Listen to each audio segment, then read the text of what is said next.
Stoik itu terkenal tangguh secara mental. Kalau teman-teman belajar stoik, mempraktekkan stoik, itu nanti jadi orang yang kuat menghadapi apapun dalam hidup. Meskipun ada kelemahannya, tentu saja. Orang stoik ini ibaratnya sepak bola, dia kalau ndak back ya penjaga gawang. Dari sisi keluar, dari sisi hubungan dengan orang lain dan yang sejenis itu agak tawar. Jadi dia agak misterius. Emosinya tidak terlalu kelihatan, itu orang stoik. Kita kadang menyebutnya, wah orang ini tenang sekali. Ya dari sisi itu kita baca dia orang tenang. Tapi dari sisi dia agak misterius, agak tidak kelihatan emosinya, itu kadang-kadang membuat kita tidak nyaman kalau bergaul dengan orang kayak gini. Kita bergaul dengan orang yang kalau seneng tidak kelihatan, kalau sedih tidak kelihatan, kan tidak enak. Makanya di buku itu disarankan kalau mungkin teman-teman orang yang sudah tangguh seperti stoik, tidak masalah kok mengungkapkan yang kita rasakan. Wah saya sakit ini, hati saya tidak apa-apa. Biasa saja orang hatinya sakit. Dan juga sadari bahwa orang lain juga perlu ditanggapi, perlu diapresiasi.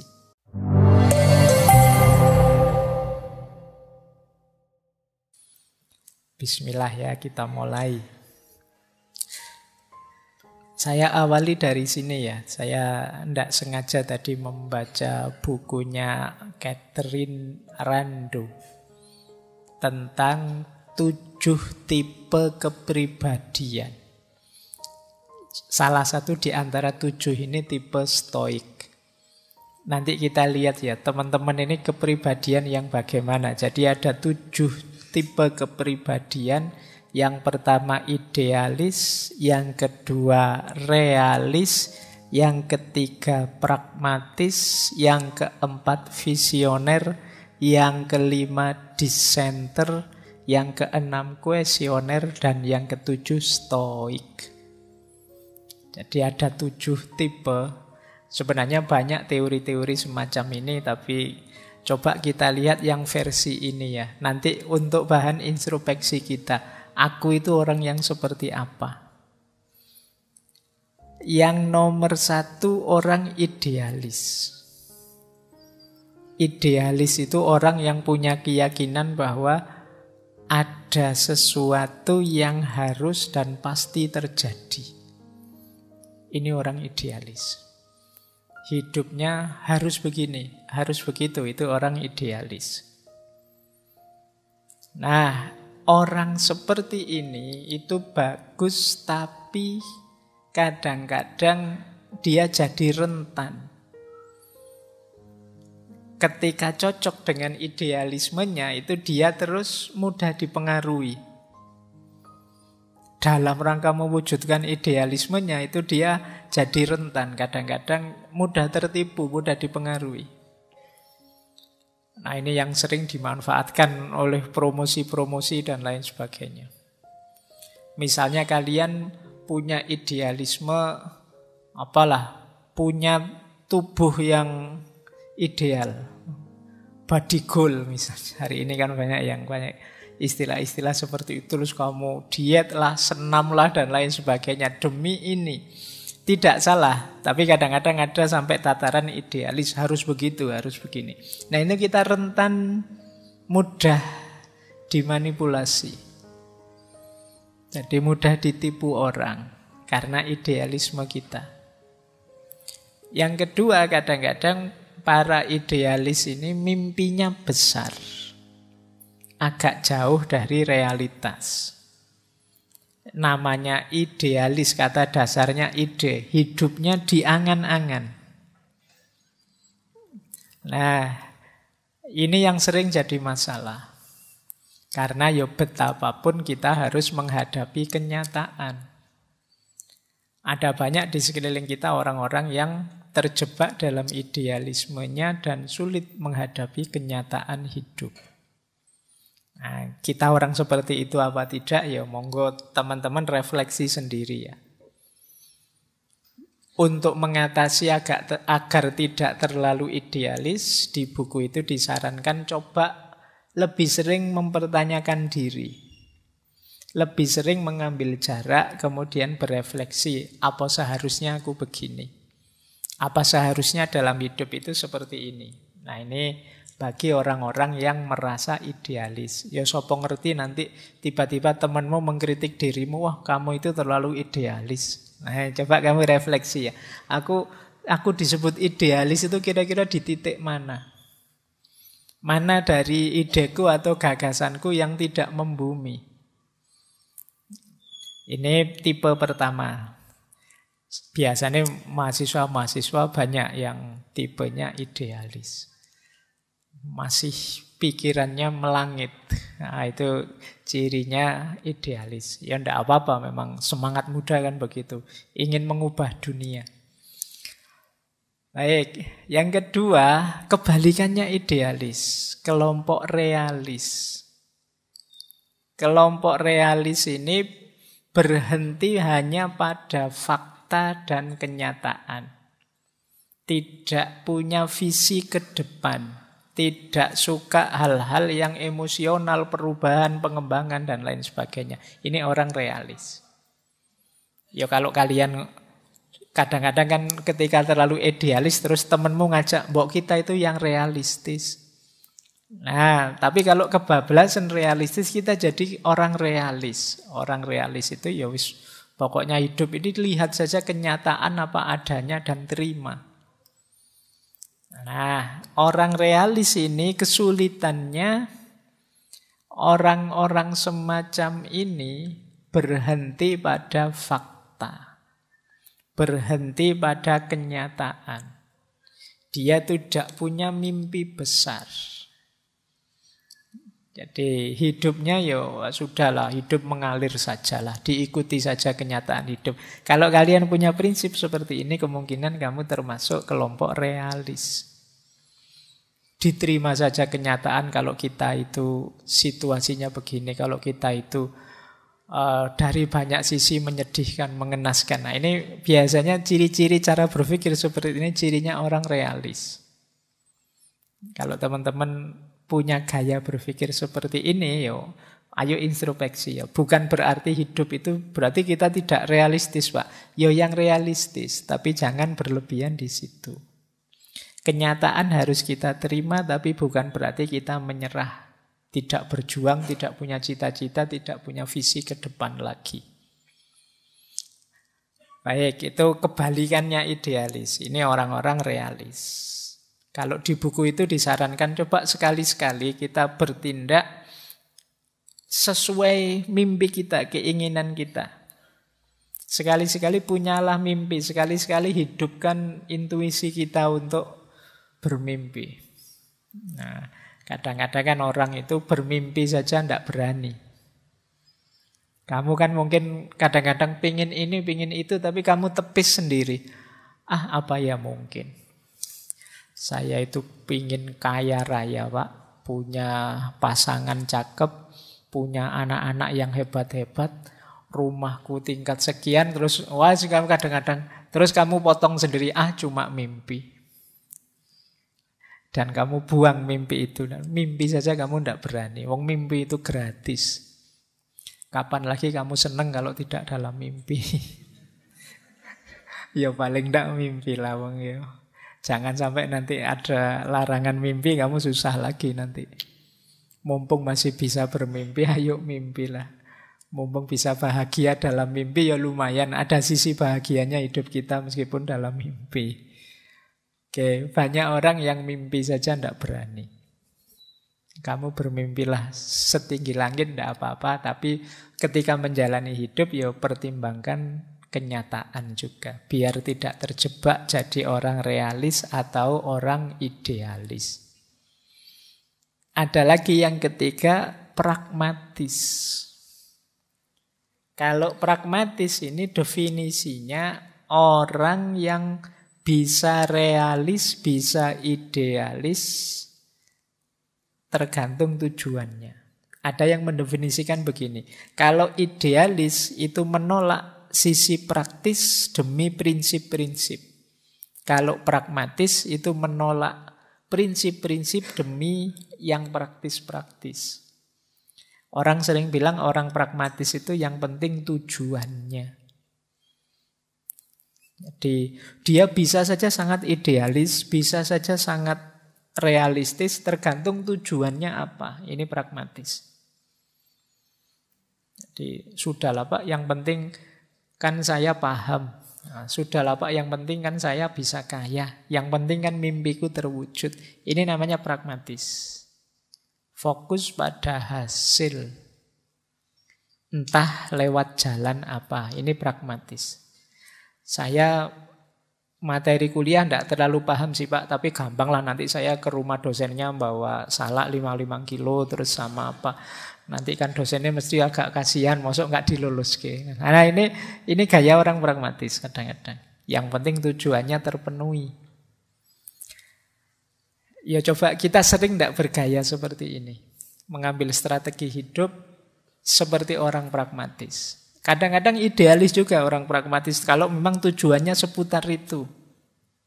Jadi saya itu hidup itu ingin jadi orang yang bisa menghidupkan ide-ide besar saya Pak. Nah ini nanti ya dia kalau tujuannya itu ya secara pragmatis dia menuju ke sana. Sulitnya orang pragmatis itu dia mudah diombang-ambingkan situasi. Orang pragmatis itu ya kekurangannya memang dia kesulitan di prinsip-prinsip hidup. Dia sering dan mudah terjebak oleh kepentingan-kepentingan hidup. Jadi tujuannya apa itu saja. Makanya hari ini ada istilah-istilah politisasi agama atau politisasi apa dan lain sebagainya. Ini sebenarnya mode hidup pragmatis. Jadi sesuatu yang dikejar hanya kepentingan kita saja. Nah, yang penting ini, yang penting itu. Nah, kalau sering-sering pakai kalimat yang penting, titik-titik, itu kemungkinan kita orangnya pragmatis. Jadi, yang penting celananya tidak melorot, saya tadi ada. Sabuknya lupa bawa, ya pakai tali rafia saja. Yang penting, nah, ini gaya pragmatis. Ya, sisi yang sangat sederhana itu. Jadi, kok lupa ya saya tidak pakai ini. Sudahlah cukup ini. Tidak ada rotan, akar pun jadi. Ini gaya pragmatis. Ya, kita mungkin dalam hidup sering seperti ini. Tapi kalau keseluruhan hidup kita gayanya seperti ini, itu berarti kita orang yang pragmatis. Biasanya orang pragmatis itu tidak mau rumit-rumit. Ngapain sih dibahas rumit-rumit, susah-susah. Intinya kan nilai toh. Ya sudahlah, yang penting nilainya bagus, beres lah. Nah ini orangnya pragmatis. Jadi kuliah kok rajin amat, kan absen itu 75%. Yang 25 kan kita bisa bolos, santai saja lah. Ini cara berpikir yang pragmatis, yang penting kan bisa ikut ujian 75%. Nah ini tipe kepribadian ketiga. Biasanya ya suka, yang penting apa, pokoknya apa. Nah ini gaya pragmatis. Ada yang keempat, visioner. Orang visioner ini orang yang hidupnya biasanya penuh energi, meluap-luap, mengejar cita-citanya.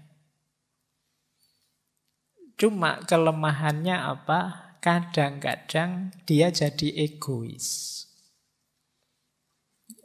Hanya ingin menghidupkan mimpinya sendiri, visinya sendiri. Lupa bahwa di sekelilingnya orang itu ya masing-masing dengan kepentingannya sendiri. Dia tidak peduli kalau itu agak menyisihkan orang lain demi visinya bisa hidup. Visioner itu bagus. Orang selalu mencari sosok yang visioner, punya visi ke depan yang jelas. Tapi kalau tidak hati-hati, menghidupkan visi itu terjebak pada egoisme. Kalau terlalu fokus di situ. Hidup ini kompleks, hidup ini multidimensi. Kadang-kadang kita lupa, kita anggap hidup itu ya hanya tentang visi kita saja. Jadi mentang-mentang punya ideologi apa atau cara berpikir apa, semuanya mau diseragamkan dilihat dari perspektif itu. Nah ini kelemahannya. Jadi kan sering itu yang viral-viral itu semuanya ingin diseragamkan begitu. Nah, kadang-kadang kita juga begitu. Demi salah satu visi kita, banyak sisi hidup kita yang lain kita korbankan. Yang penting Pak, saya ini baru semester awal, kalau bisa nanti saya lulus tercepat terbaik. Oh, kamu kejar itu mati-matian. Dimensi hidupmu yang lain terbengkalai semua.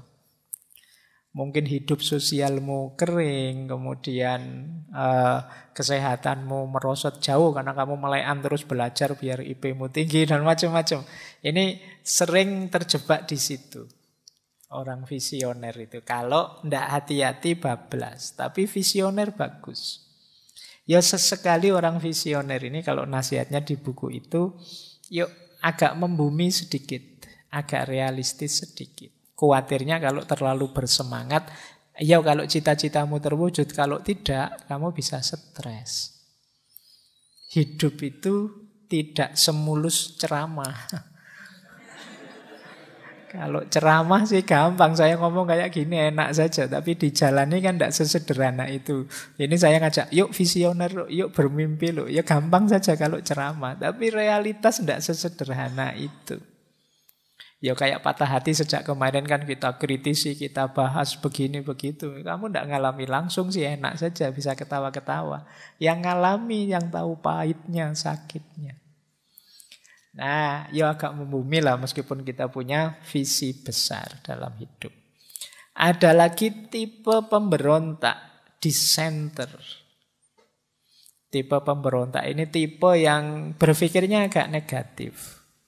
Menganggap pokoknya manusia itu palsu. Masyarakat itu tidak jujur. Dia ingin keluar dari sistem. Dia ingin out of box. Ini tipe pemberontak. Bagus karena dia kritis, tapi juga harus hati-hati karena biasanya orang yang menyendiri itu dapat label negatif dari masyarakat. Berarti mentalnya harus kuat. Pemberontak itu ya harus siap di stigma macam-macam. Kadang-kadang juga dia kehilangan banyak kesenangan hidup. Yang lain asik-asik ngopi, sini yang jungkir balik protes lah, dilaporkan polisi lah dan lain sebagainya. Tipe dissenter memang seperti itu polanya. Ya kalau siap mental ya ayo monggo. Nah sarannya kalau di buku itu yuk, iya sih memang ada banyak hal tidak beres dalam hidup ini, tapi hidup ini tetap indah kok. Jangan murung terus, jangan marah terus. Tipe dissenternya tipe orang-orang yang marah. Tipe orang-orang yang tidak puas dengan yang terjadi di sekelilingnya. Ya sekali-sekali hidup itu ya jangan begitu terus. Ya mungkin pada saatnya di timing yang tepat kita marah, kita protes, kita komplain. Tapi di saat yang lain ya kita menikmati hidup lah. Nah itu sarannya untuk yang dissenter. Terus ada lagi tipe kuesioner. Ini para filosof banyak yang seperti ini. Tipe kuesioner itu tipe yang skeptik, selalu ragu, bertanya dan mempertanyakan. Apa-apa ingin dia tahu sampai dalam. Bagus. Khususnya untuk mahasiswa filsafat yang belajar filsafat, dalam banyak hal kita memang perlu kedalaman. Tapi yo tidak harus semuanya diperdalam, nanti kamu capek, waktumu habis. Kalau kamu diskusi filsafat terus, ngopinya kapan? Santai-santaimu kapan? Tapi memang ada orang yang tipe kuesioner ini. Apa-apa ditanyakan. Diajak ngopi pun hakikatnya kopi itu apa kira-kira. Oh no. Jadi apa makna dari kebersamaan kita nongkrong di kafe ini? Misalnya, jadi apa-apa ingin dibahas dalam. Nah, di buku itu dijelaskan khawatirnya nanti kita melewatkan banyak hal. Kita tidak menikmati hidup. Jangan-jangan kamu asik diskusi filsafat, tidak sadar umurmu tambah. Sadar-sadar loh ternyata aku sudah jenggoten, temanku sudah punya anak semua. Aku masih sumpek dengan baca buku filsafat ini tidak selesai-selesai. Nah, banyak hal terlewatkan dalam hidupmu. Jadi ayolah Sadari bahwa tidak semua hal harus didalami. Banyak hal yang ya memang hanya sampai di situ maknanya. Jadi kadang-kadang kan ada orang itu berlebihan. Saya ingat ada anekdot itu. Satu ketika ada pameran lukisan. Ada lukisannya anak kecil. Gambar pemandangan tapi hanya setengah. Yang atasnya kosong, tapi bawahnya isi gambar. Dia kalau melukis selalu begitu. Itu para filosof membahasnya mendalam itu. Wah, hidup itu memang begitu, selalu kontras, selalu tidak penuh. Tidak ada yang sempurna. Pokoknya maknanya membahas dalam. Begitu pelukisnya anak kecil tadi diwawancara, kenapa kok kamu ngelukisnya selalu setengah, ada filosofi apa? Dia jawabnya, karena saya tidak nyampe tangan saya, kanvasnya tinggi. Kanvasnya kan besar, jadi saya dapat gambar ya setengah. Jadi jawabannya sederhana, tapi sudah terlanjur muter-muter bahas sampai ruwet. Banyak hal yang ya memang hanya itu maknanya, tidak harus didalami terlalu rumit. Nah, ini tipe kuesioner. Mungkin ada ya yang penggemar filsafat yang tipenya kuesioner. Karena terlanjur seneng dengan filsafat yang kayak Sokrates kemarin apa-apa dipertanyakan, terus kamu jadinya bingungi dewe. Ono apa-apa ditanyakan, ini hakikatnya apa ya Pak? Apa maknanya kira-kira mau ngaji kok hujan deras itu? Artinya apa? Ya kamu bahas ruwet-ruwet ya. Kalau mau ngaji hujan deras artinya kalau kamu naik motor ya pakai jas hujan. Kalau jalan kaki ya pakai payung, kan sesederhana itu saja. Kok Pak Faiz datang hujannya terang? Ya kebetulan saja. Ya kadang maknanya kan jadi aneh-aneh. Biasa saja. Tidak banyak hal yang harus sampai kamu teliti sedalam itu.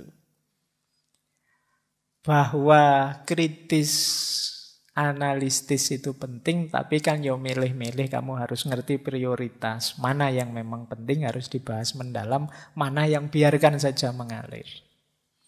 Nah yang terakhir ini kalau orang stoik, ini yang kita bahas malam hari ini. Stoik itu terkenal tangguh secara mental. Kalau teman-teman belajar stoik, mempraktekkan stoik, itu nanti jadi orang yang kuat menghadapi apapun dalam hidup. Meskipun ada kelemahannya, tentu saja. Orang stoik ini ibaratnya sepak bola, dia kalau ndak back ya penjaga gawang. Dari sisi keluar, dari sisi hubungan dengan orang lain dan yang sejenis itu agak tawar. Jadi dia agak misterius. Emosinya ndak terlalu kelihatan, itu orang stoik. Kita kadang menyebutnya, wah orang ini tenang sekali. Ya dari sisi itu kita baca dia orang tenang. Tapi dari sisi dia agak misterius, agak tidak kelihatan emosinya. Itu kadang-kadang membuat kita tidak nyaman kalau bergaul dengan orang kayak gini. Kita bergaul dengan orang yang kalau seneng tidak kelihatan, kalau sedih tidak kelihatan, kan tidak enak. Jadi kamu sudah ndagel capek-capek, dia biasa saja, itu tidak tersentuh.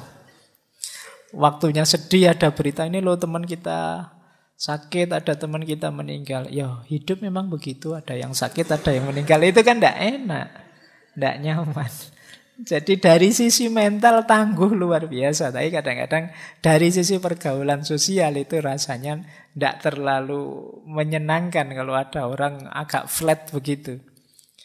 Jadi orang yang emosinya kelihatan itu kan enak, kita tahu, oh dia marah ini mesti, oh dia tersinggung, ya kita bisa bersikapnya enak. Tapi kalau punya teman misterius kan susah. Ini temanku ini tersinggung, marah apa biasa, tidak tahu saya. Wajahnya datar terus. Dia seneng apa sedih tidak kelihatan. Itu mewek senyum atau mewek sedih itu podo wae. Nah ini ya coba deh kamu. Itu kelemahannya stoik. Dari sisi mental tangguh tidak masalah. Makanya di buku itu disarankan kalau mungkin teman-teman orang yang sudah tangguh seperti stoik, tidak masalah kok mengungkapkan yang kita rasakan. Wah saya sakit ini, hati saya tidak apa-apa. Biasa saja orang hatinya sakit. Dan juga sadari bahwa orang lain juga perlu ditanggapi, perlu diapresiasi. Tidak hanya urusan kekuatan batinmu. Baik. Nah, malam hari ini kita ambil stoik sebagai perspektif karena ketika kita patah hati, ya tentu saja kita perlu ketangguhan jiwa. Maka perspektif-perspektif stoik penting kita pertimbangkan. Kalau sedang patah hati kok tipenya kuesioner, itu tambah sumpek karena kamu bertanya, mengapa aku begini? Mengapa aku begitu? Tambah susah lagi ya. Apalagi tipenya idealis. Wah, entah engkau meninggalkanku, aku tidak. Bagiku engkau tetap bersamaku, itu susah sudah. Tidak bisa menerima kenyataan sudah. Oke, jadi kita mulai ya, ini pengantar saja. Paling tidak kita nambah wawasan baru. Ada tipe-tipe orang seperti ini. Silahkan nanti teman-teman refleksi ya. Saya itu lebih dekat ke tipe yang mana ya. Dan tipe itu bukan harga mati. Jadi jangan merasa, wah saya kok tipenya kuesioner Pak. Berarti saya ini tidak terlalu bagus. Ya enggak. Bisa kamu ubah kok. Kamu pingin yang seperti apa, tinggal kamu latih, kamu biasakan. Itu istimewanya manusia. Jadi manusia itu bukan paket jadi yang sudah, kalau sudah begitu ya begitu. Di manusia itu paket potensi. Kamu bisa jadi A, bisa jadi B, kamu bisa jadi orang baik, kamu juga bisa jadi orang jahat. Kamu pingin jujur bisa, pingin bohong juga bisa. Baik, saya kira itu ya malam hari ini. Saya akhiri sekian untuk malam hari ini. Kurang lebihnya mohon maaf. Wallahul muwaffiq. Wallahu a'lamu bissawab. Wassalamualaikum warahmatullahi wabarakatuh.